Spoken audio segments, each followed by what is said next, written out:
भारत और अफगानिस्तान, क्या एक बार फिर दोनों देशों में दोस्ती का रिश्ता गहरा हो रहा है? और क्या अब ये रिश्ता उस मोड़ पर आ गया है जहां छुप छुप के मिलने की जगह खुल्लम खुल्ला ऐलान करने का समय आ गया है? और क्या ऐसा पाकिस्तान की वजह से हो रहा है? ये वो सवाल हैं जिनके जवाब एक एक करके मिलते जा रहे हैं। भारत के जम्मू कश्मीर के पहलगाम में हुए हमले के बाद कैपिटल हेडलाइंस ने आपको बताया था कि किस तरह भारत और अफगानिस्तान पानी को हथियार बना सकते हैं और पाकिस्तान को बूंद बूंद के लिए तरसा सकते हैं। अगर आपने वो वीडियो नहीं देखा हो तो डिस्क्रिप्शन बॉक्स में हम उसका लिंक साझा कर रहे हैं। पानी की बात हम आगे करेंगे और ये भी बताएंगे कि अफगान तालिबान के वो कौन से बड़े नेता हैं जिनके बारे में चर्चा ज़ोरों पर है कि उन्होंने हाल में भारत का दौरा किया था। उस दौरे को लेकर क्या चर्चाएं हो रही हैं ये भी हम बताएंगे, लेकिन पहले जान लीजिए कि भारत और अफगानिस्तान के रिश्तों में बड़े बदलाव आने का प्रमुख संकेत विदेश मंत्री डॉक्टर एस जयशंकर ने दिया। भारत के विदेश मंत्री डॉक्टर एस जयशंकर ने 15 मई को सोशल प्लेटफॉर्म एक्स पर एक पोस्ट किया।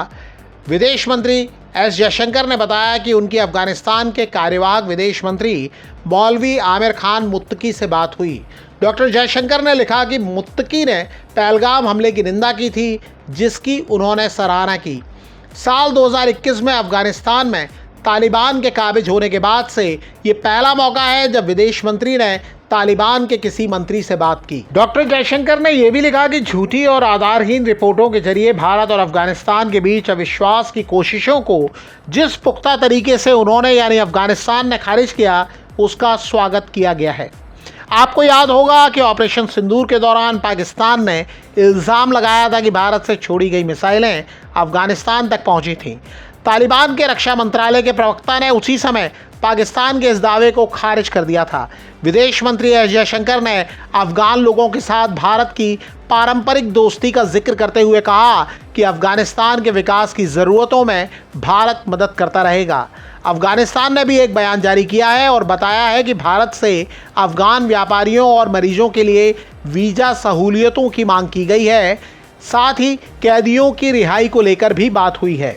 ये वो बातें हैं जो जगजाहिर हैं, लेकिन काबुल के सूत्रों के हवाले से मीडिया में आई जिन रिपोर्टों पर पूरी दुनिया की नज़र है वो खुल्लम खुल्ला हुई इस बातचीत का आधार मानी जा रही हैं। इन रिपोर्टों में दावा किया गया है कि मई के पहले हफ्ते में तालिबान सरकार के एक अहम मंत्री मुल्ला मोहम्मद इब्राहिम सद्र दिल्ली के दौरे पर थे। सद्र के कथित दौरे की टाइमिंग बहुत अहम है। ये दौरा पहलगाम में हुए हमले के ठीक बाद हुआ था। ये वो वक्त था जब भारत पाकिस्तान पर आग बबूला था और ऑपरेशन सिंदूर अभी शुरू नहीं हुआ था। तालिबान या भारत की ओर से इब्राहिम सद्र के दौरे की पुष्टि नहीं हुई है, लेकिन लगभग सभी मीडिया समूहों ने सूत्रों के हवाले से इसे लेकर जानकारी दी है। सद्र की गिनती अफगान तालिबान के प्रमुख नेताओं में होती है।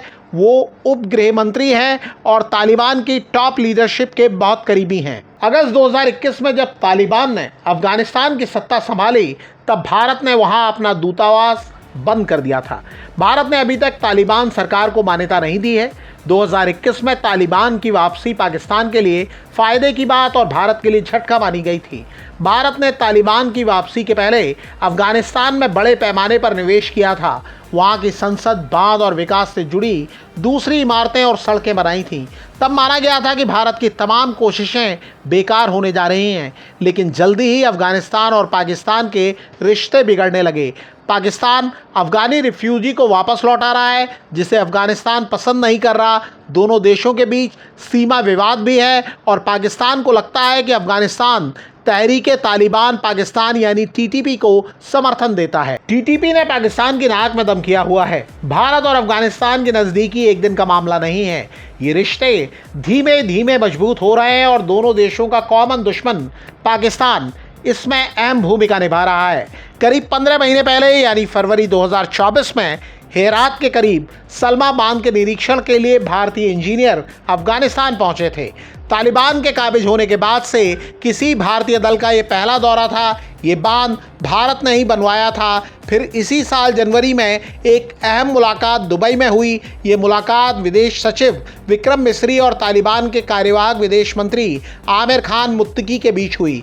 तब विदेश मंत्रालय के प्रवक्ता रणधीर जायसवाल ने सोशल प्लेटफॉर्म एक्स पर इसकी जानकारी दी थी।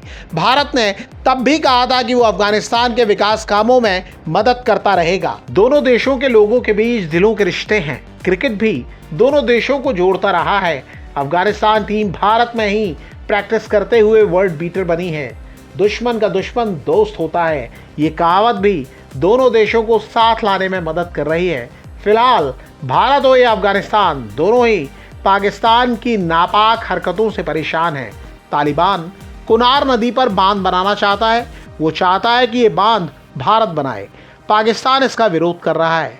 उसे डर है कि बांध बना तो पाकिस्तान के खैबर पख्तूनख्वा के 20 लाख लोग बूंद बूंद पानी के लिए तरस जाएंगे।